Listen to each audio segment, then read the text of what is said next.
Hello friends, imagine this. A spaceship flying thousands of kilometers above Earth, carrying three brave men on their way to the moon. The year is 1970, not even a year after Neil Armstrong made history as the first man to step on the moon. Apollo 13 was meant to be the third mission to send humans to the lunar surface, and the astronauts on board were filled with confidence, excitement, and dreams. Their goal was simple: to land on the moon, to walk its surface, to continue mankind's journey into the stars. But what they did not know was that their dream would never be fulfilled in the way they imagined. Instead, their mission would turn into one of the most terrifying and unforgettable rescue stories in human history. On April 11, 1970, the Saturn V rocket roared into the sky from Kennedy Space Center. On board were Commander Jim Lovell, Lunar Module Pilot Fred Hayes, and Command Module Pilot Jack Swigert. The launch went perfectly, everything seemed smooth, and for the first couple of days, the mission looked like just another successful step in space exploration.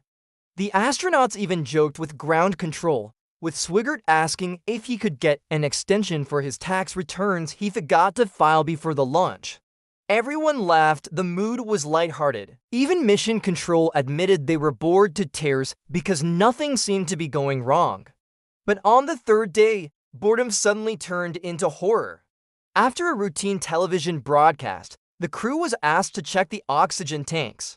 Just a simple procedure, then came a loud, shocking explosion. The spacecraft shook violently, lights flashed, alarms screamed. At first, Mission Control on Earth thought it must be a malfunction in the instruments. But the astronauts could see it with their own eyes. Oxygen was leaking into space. Commander Lovell's voice came through the radio, calm yet urgent. "Houston, we've had a problem. This was not a small problem." One oxygen tank had already burst, the other was leaking rapidly. Oxygen was vital not just for breathing, but also for generating electricity. Without it, the spacecraft's systems would fail. And to make matters worse, the explosion knocked the spacecraft off its path, sending it further away from Earth every second. In a matter of hours, Apollo 13 had traveled further from home than any human in history, a record that still stands today. The moon landing was canceled. Now the only question was, could these men make it back alive? The world suddenly paid attention. Just a day before, no TV network had even bothered to show the astronauts' live broadcast from space. Now every channel was flashing breaking news. Millions watched with fear and hope. What had been dismissed as a boring routine flight was suddenly the most dangerous mission in space history. The spacecraft was made of four main parts: the command module, the service module, the lunar module, and the launch escape system. The explosion had ripped apart one of the service module's panels, the very part that carried oxygen and the main engine. The crew and Mission Control had to make a critical decision. Should they risk firing the damaged main engine to try to return home quickly? Or should they take the longer path, looping around the moon, and then heading back to Earth without using that engine? The first option was fast but deadly if the engine failed. The second was slower but safer, if they had enough oxygen and water to survive the extra days. Flight Director Gene Kranz made the call: take the long way home. The astronauts powered down the command module to conserve energy and moved into the lunar module, a vehicle designed for two men to live in for about 20 hours. Now, three men would have to survive inside it for 4 or 5 days. They turned off heaters, lights, and every non-essential system. The tiny cabin quickly became freezing cold, their breath visible in the air, yet somehow, they carried on. As they approached the far side of the moon, Apollo 13 became the farthest any human beings have ever traveled from Earth, almost 400,000 kilometers away. Ironically, so close to their goal, yet so far from home. A second burn of the lunar module engine shortened their return by 11 hours, a risky maneuver that bought them precious time. But new dangers kept appearing. The carbon dioxide levels inside the module began rising dangerously, threatening to poison them. The filters in the lunar module were circular, while the spare ones in the command module were square. Two different shapes, impossible to connect.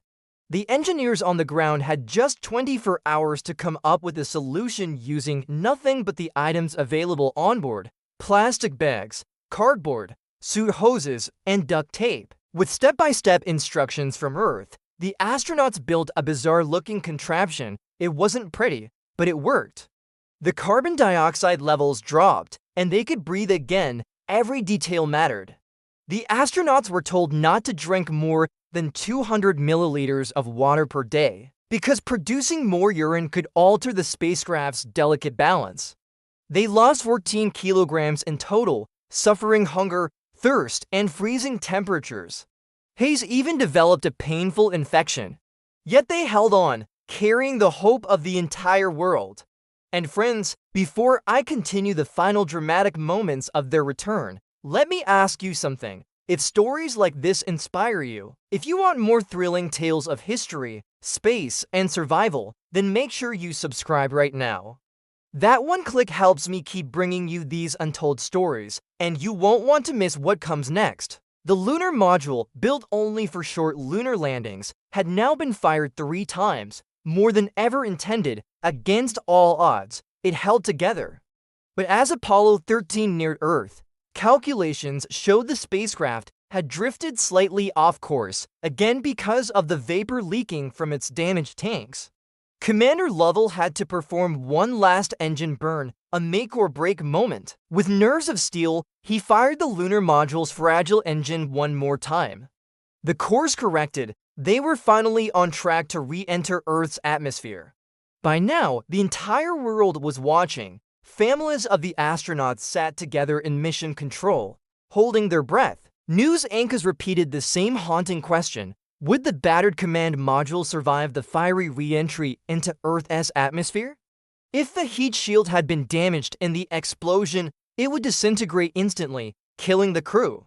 The astronauts left the lunar module behind and strapped themselves into the command module, the only part designed to re-enter. As it hit Earth's atmosphere, communication was suddenly cut off. This was expected, caused by the ionized air around the spacecraft. Normally, this blackout lasts 2 or 3 minutes.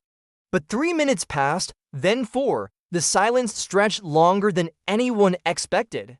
Families stared at the silent screens. Engineers clenched their fists. Were they alive, or had the heat shield failed? Finally, after 4 agonizing minutes and 27 seconds, a faint signal came through. Apollo 13 was alive. Cheers erupted. Tears flowed. People watching on television wept with relief. 3 parachutes blossomed above the tiny capsule as it descended into the Pacific Ocean. A mission that had been declared doomed had ended with all 3 astronauts safe and alive. It was not a successful moon landing, but Apollo 13 became a story greater than success.